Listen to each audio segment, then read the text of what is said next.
May kakaibang laro ngayon ang Quantum. Itong Sangokushi Taisen, ito ang #1 game ngayon sa Japan. Dinala rin ito ng Sega ngayon, first only here in Power Station. Based from the Han Dynasty ng China ang laro, and it is a war game.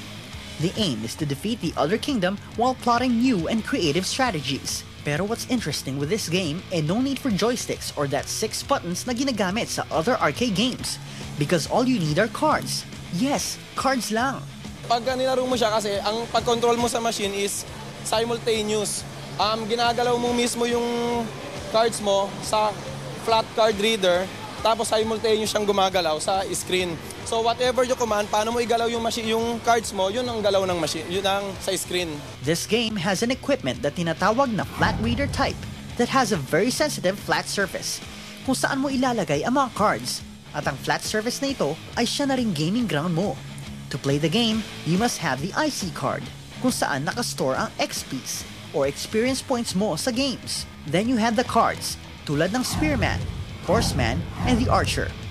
Spearman and Horseman cards are good for short-range battles, habang Archer cards are good for long-range naman.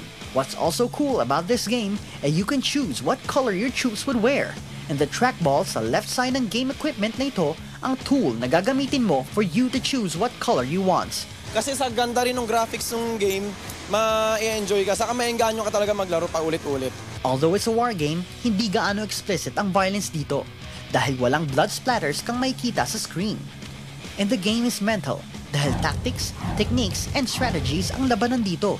Parang chess, pero mas fun dahil your hands are doing the work by placing the different cards sa flat reader kung saan mo gusto nilang umatake. Your brain is doing the strategy on how to overcome your enemy at ang kanya mga alagad, and your eyes are in front of the screen, visually motivated sa mga pangyayari sa loob ng game. At syempre, sa stunning graphics, crisp color, and amazing animation ng game na ito. I'd like to invite you all, try nyo po yung Sangokushi machine.